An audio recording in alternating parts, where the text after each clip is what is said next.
안녕하세요. 매일 새로운 사연을 전하는 읽어주는 사연 라디오입니다. 구독과 좋아요, 많은 공유 부탁드립니다. 오늘의 사연 시작하겠습니다. 안녕하세요. 자기 주제도 모르고 날뛰는 신우와 그런 신우를 어쩌지 못하는 시댁 때문에 고생하는 30대 여성이에요. 남편과는 같은 대학에서 동아리 활동을 하며 알게 된 사이입니다. 하지만 그때는 그저 좋은 선후배 사이로 지냈네요. 그러다 본격적으로 연애를 시작하게 된 건 남편과 저 두 사람 다 사회인이 되고 난 이후였어요. 위치적으로 가까운 회사에 근무하고 있기도 했고 부서도 비슷하다 보니 이런저런 대화를 나눌 기회가 많았는데 그 과정에서 남편이 저에게 먼저 호감을 보이더라고요. 이후로 남편의 지극한 정성에 제가 마음의 문을 열고 정식으로 사귀게 되었지요. 그리고 2년 후 남편이 프로포즈를 해왔고요. 저는 이때만 하더라도 남편과 제 앞날에 앞으로 꽃길만 있을 줄 알았네요. 기쁜 마음으로 프로포즈를 받아들이고 얼마 지나지 않아 남편의 본가에 정식으로 인사를 드리러 갔던 날이었어요. 그리고 그날 처음으로 신우도 마주하게 되었습니다. 제가 이렇게 사연을 쓰게 된 장본인 말이에요. 신우는 현관에 들어선 저를 아래 위로 힐끗 훑어보고는 뭐가 그렇게 기분이 나빴는지 방문을 쾅 닫으며 자기 방으로 들어가대요. 그게 신우가 저를 보고 처음 보였던 행동입니다. 그러니 저라고 처음부터 신우에게 좋은 마음을 가질 순 없었지요. 그리고 그날 저는 시댁에서 생각지도 못했던 이야기를 듣게 되었습니다. 아버님이 말씀하시기를 저도 마음에 들고 결혼도 시키고 싶지만 보다시피 당신 맏딸 그러니까 신우가 아직 짝을 못 만난 게 안쓰러워 그런다며 주변 사람들 눈도 있고 당신 딸 기분도 있으니 일단은 신우를 먼저 보냈으면 좋겠다 하시는 거예요. 다시 말해서 저희더러 기다리라는 소리였지요. 당시 제 나이 31, 남편 나이 33이었습니다. 결혼을 논하기에 절대로 이른 나이는 아니었지요. 그런데 밑도 끝도 없이 신우 시집 갈 때까지 일단 기다리라 하니 어이가 없더라고요. 그리고 문제는 친정 부모님께선 이미 제가 남편에게 프로포즈를 받았다는 것도 시댁에 인사를 드리러 간다는 사실도 다 알고 계셨어요. 그러니 이 상황을 어떻게 설명해야 할지 감이 안 오더라고요. 하지만 거짓말을 하기도 그렇고 해서 결국은 토시 하나 안 틀리고 아버님이 하셨던 말씀 그대로 전했습니다. 신우가 먼저 시집을 가야 저희가 결혼을 할 수 있을 것 같다고요. 친정 부모님은 그건 말도 안 된다며 펄쩍 뛰셨습니다. 그렇게 무턱대고 기다리다가 저랑 남편이랑 틀어지기라도 하면 그때는 제 젊은 날을 어디 가서 보상받냐는 걱정이셨지요. 솔직히 틀린 말은 아니었으니 저도 걱정과 고민이 많았네요. 결국 한 달쯤 지났을 무렵 제가 먼저 남편에게 이별을 고했습니다. 사랑도 이별도 결혼도 모든 게 타이밍이 있다고 생각하는데 지금 저와 남편의 타이밍이 맞지 않는 것 같다고 하면서요. 그리고 남편에게 까놓고 말해서 신우가 애인이라도 있으면 모르겠지만 그것도 아닌데 언제 애인 만나서 연애하고 시집가고 그러겠냐고. 아무리 짧게 잡아도 1년은 더 걸릴 것 같은데 난 그 정도의 인내심이 없다고 했지요. 그러자 남편이 자기에게 기회를 한 번만 달랍니다. 자기가 어머님 아버님과 이야기해보고 이 상황을 해결해 보이겠다면서요. 남편이 어찌나 비장하게 매달리던지 솔직히 별 기대는 없었지만 알겠다 했네요. 그리고 한 2주 정도 시간이 흘렀던 것 같아요. 어찌나 남편이 감감무소식이던지 좀 너무하다 싶더군요. 나중에는 짜증도 나서 정말 마음을 접으려고 하려던 그때 남편에게 연락이 왔습니다. 남편이 말하기를 아버님 어머님이 저희 먼저 결혼하라고 허락을 해주셨다는 거예요. 나중에 알고 보니까 남편이 중내사내하면서 거의 생쇼를 했던 모양이에요. 아무튼 그렇게 아버님 어머님의 허락까지 받고 나서야 친정 부모님도 닫았던 마음의 문을 다시 열어주셨고 그렇게 저희는 부부의 연을 맺게 되었습니다. 이때 끝까지 신우에게는 축하한단 말 한마디 못 들었어요. 신우에 대해서 좀 이야기를 하자면 솔직히 제가 뭐라고 남을 이러쿵저러쿵 평가하겠습니까만 그래도 이야기를 안 할 수가 없으니 조심스레 해보겠습니다. 외모부터 말해볼게요. 일단 제가 보기에는 그렇게 예쁘지도 못생기지도 않은 평범한 외모였어요. 마르거나 뚱뚱한 것도 아니었고 대학을 졸업한 후에는 중소기업이긴 했어도 착실히 회사 생활하고 있었고요. 다만 성격에 있어서는 솔직히 저는 좋은 말은 못하겠습니다. 앞서 말씀드린 대로 신우와 저는 처음부터 잘못 끼워진 단추처럼 어긋나 있던 상황이었거든요. 그리고 식을 올린 이후에도 신우도 저도 딱히 나아지기 위해서 노력하지 않았고요. 이걸 가지고 시부모님께서는 아랫사람인 제가 먼저 해해실실 웃으며 다가갔어야 했다고 탓을 하셨는데, 그렇게 치면 윗사람인 신우가 먼저 너그럽게 손을 내밀어 줄 수 있던 것 아니냐고 따져먹고 싶었네요.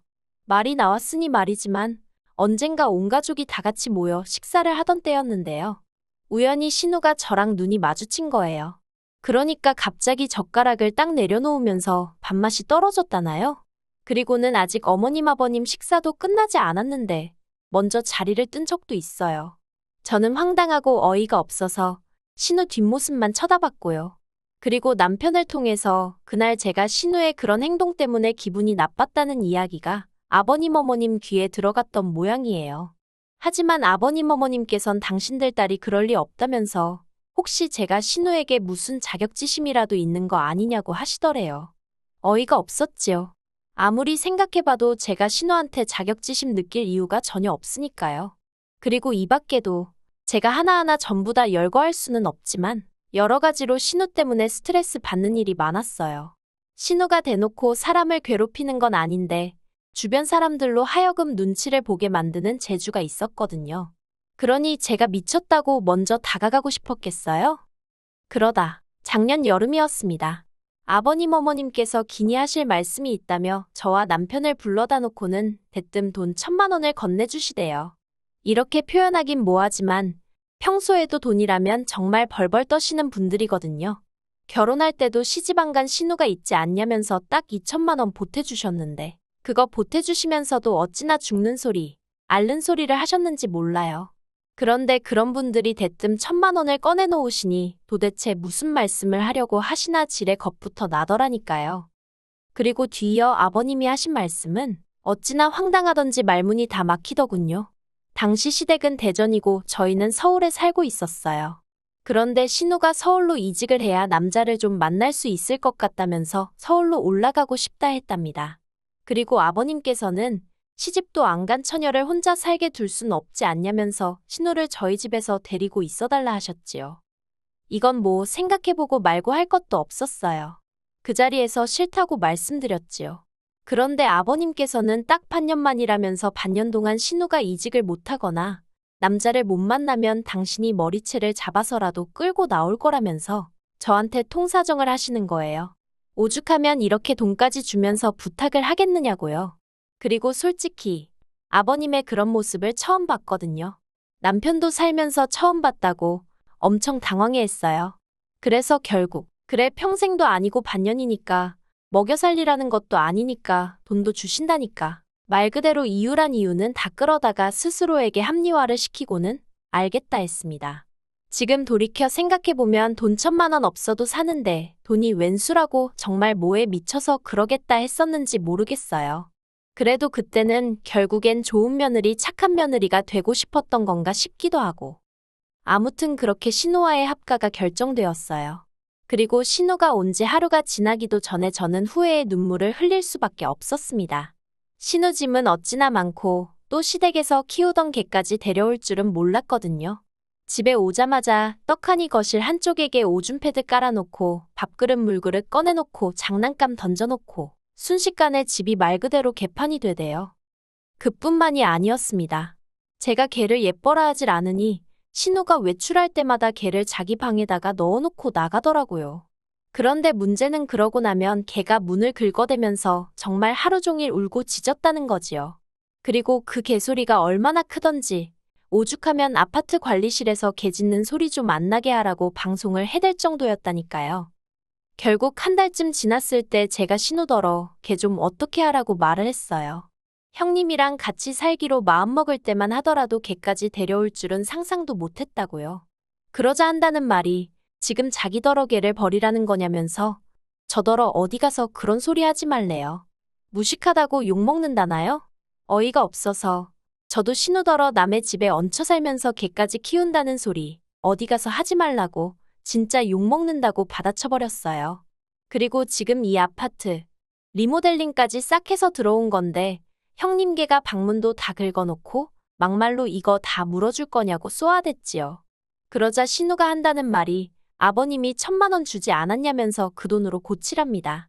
어이가 없어서 그 돈이 그러라고 주신 돈이었냐고?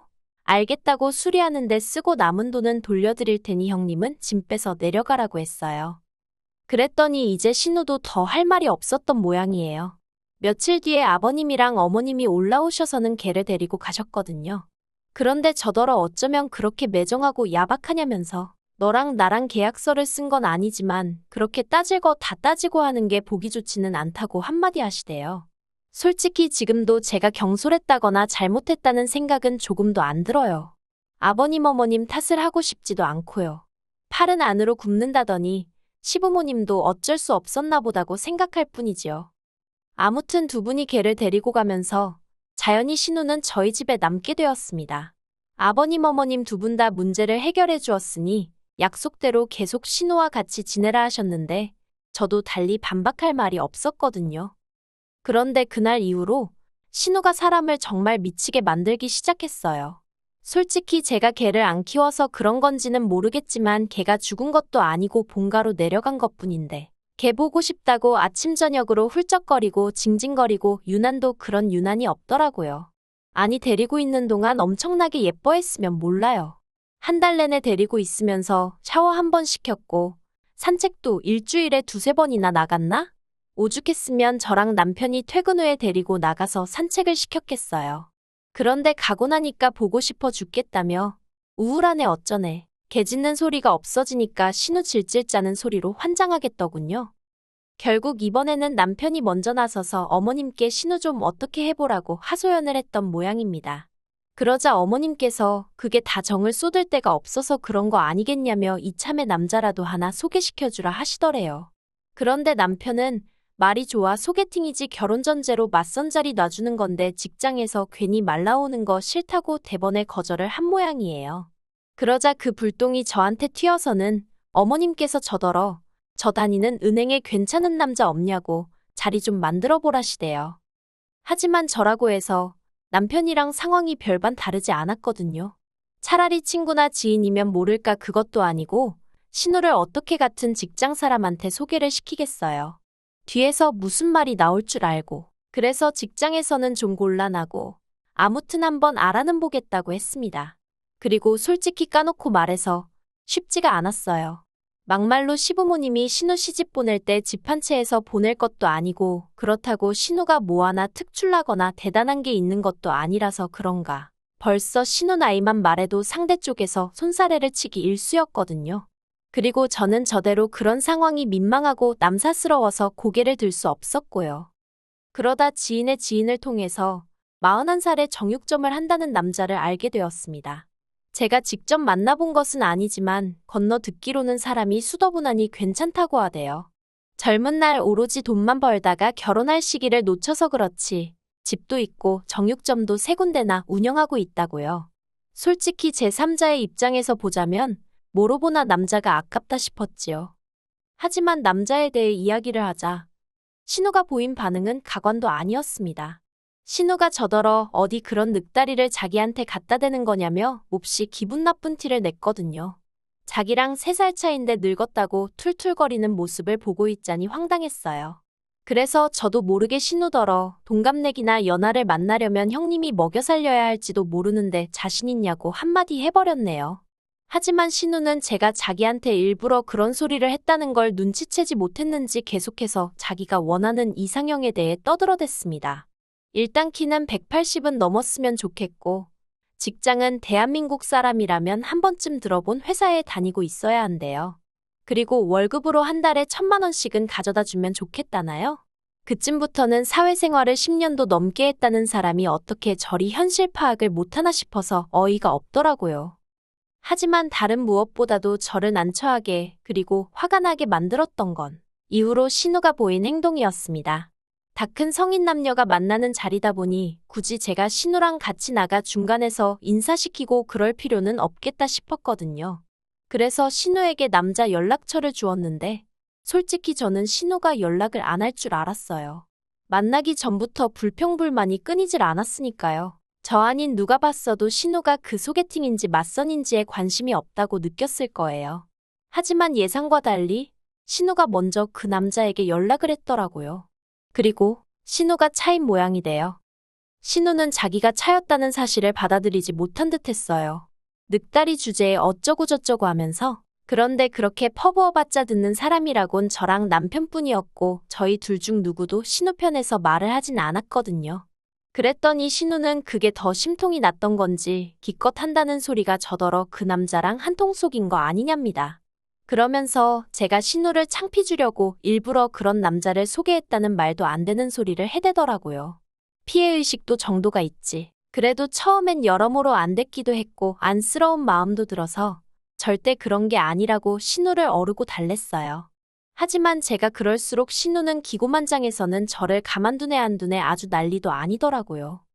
결국 그렇게 또다시 한 달 가까이 시달린 제가 이러다간 정말 돌아버리겠다 싶어서 어머님께 하소연을 했네요. 그런데 어머님마저 제 탓을 하시더라고요. 처음부터 제대로 괜찮은 남자를 소개해줬으면 이런 일은 없었을 거 아니냐면서 그러면서 당신도 사실은 저한테 서운하셨다는 겁니다. 제가 은행에 다니니까 최소한 은행원은 소개해줄 줄 알았다면서요. 그리고는 신우 서운한 마음도 달랠 겸 두세 명 정도 더 자리를 만들어 보라대요. 돈도 1,000만 원이나 받지 않았냐면서요. 그 말을 듣는데 어이가 없는 거예요. 솔직히 지난번 방문 수리 때도 그렇고 제가 달라고 한 돈도 아닌데 그거 1,000만 원 들려주고는 신우는 신우대로 어머님은 어머님대로 자꾸 그 돈을 들먹거리니 무척 거슬리더라고요. 그래서 어머님께 순전히 저랑 신우랑 같이 살아주는 대가로 주신 돈 아니냐고 물었습니다. 그러자 어머님 말씀이 그런 뜻도 있고 신우 시집 보내라는 뜻도 있고 그런 거라는데 망치로 뒤통수를 한 대 딱 맞은 느낌이었어요. 정신이 확 들면서 마치 함정에 빠진 기분까지 들더라니까요. 결국 저는 남편과 상의 끝에 돈의 일부를 돌려드리더라도 신우를 내보내기로 결정을 내렸습니다. 신우가 저희와 함께 산 지 이제 막 4개월 차에 접어들던 시기였지요. 어머님 아버님 두 분 다 크게 화를 내셨어요. 걔 데려가래서 데려갔더니 이젠 뭐가 불만인 거냐면서 저더러 신우한테 좋은 혼사 자리 하나 소개 좀 해주라니까 그게 싫어서 신우를 내쫓느냐고 세상 천지에 적 같은 며느리 저 같은 올케가 어디 있냐입니다. 저는 그저 죄송하단 말씀 말고는 드릴 말씀이 없었어요. 솔직히 억울하긴 했지만 괜히 이것저것 따지다가 신우가 저희 집에 눌러앉게 될까봐 무서워서 말조심 입조심을 한 것도 있고요. 어머님 아버님 두 분은 저를 달래다가 화도 내셨다가 그런데 이도저도 씨가 안 먹힌다 싶으셨는지 대뜸 하시는 말씀이 그럼 1,000만 원을 다 내놓으랍니다. 6개월을 못 채웠으니까 이건 저나 저희 남편한테 책임이 있는 거라면서요. 그리고는 신우가 저희 때문에 마음의 상처를 입었으니 그거에 대한 피해 보상도 어쩌고 하는데 아니 신우만 자식인가 내 남편은 당신 자식이 아닌가 싶어서 어처구니가 없더군요. 그리고 남인 저도 그렇게 느꼈으니 당사자인 남편은 얼마나 기분이 더러웠겠어요? 남편이 저더러 1,000만 원을 일수로 나눠서 신우가 저희 집에 있었던 기간만큼 빼고 신우가 우리 냉장고에서 말도 없이 꺼내 먹은 것도 다 계산하랍니다. 신우가 샤워하면서 쓴 물, 뭐 해먹는다고 쓴 가스 그런 것도 대충이라도 다 계산하고 신우네 강아지가 망가뜨린 문짝도 다 거기서 빼래요. 아주 남편이 도끼가 올라서는 이런 한 푼도 손해보지 않겠다는 식으로 나를 세우더라니까요. 그렇게 뺄 거 다 빼고 나니까 저희가 아버님께 돌려드릴 돈이라곤 120만 원 남짓 남더군요. 그 돈을 남편이 아버님께 계좌로 보내드렸고 신우도 그런 남편의 냉정한 모습에 꽤나 충격을 받았는지 막판에는 별말 없이 고분고분 짐을 싸서 시댁으로 내려갔어요. 하지만 그렇게 내려간 신우 모습에 어머님 아버님은 다시 한번 충격을 받으셨는지 그대로 저희 집으로 쫓아와 욕을 퍼부으셨습니다. 그리고 그런 모습에 질려버린 남편이 어머님 아버님더러 당분간 보지 말고 살자며 먼저 선을 그었지요. 저는 솔직히 워낙 남편이 세게 나가니까 편했다고 해야 할지 한마디로 남편 등 뒤에 숨어 있었거든요. 그리고 이후로 지금까지 신우는 물론이고 어머님 아버님과도 연락하지 않고 지내고 있습니다. 솔직히 남편 속은 어떨지 몰라도 저는 너무 편하고 스트레스도 안 받아줬네요. 신우는 아마 저렇게 계속 어머님 아버님하고 살지 않을까 싶기도 하고 이 자리를 빌어서 신우에게 주제 파악 좀 하라는 말을 전해주고 싶습니다. 세상이 그렇게 당신한테만 친절할 리가 없다고요. 긴 이야기 들어주셔서 감사합니다. 오늘의 사연은 여기까지입니다. 구독과 좋아요, 알람 설정해주시면 앞으로 더 좋은 사연으로 찾아오겠습니다. 감사합니다.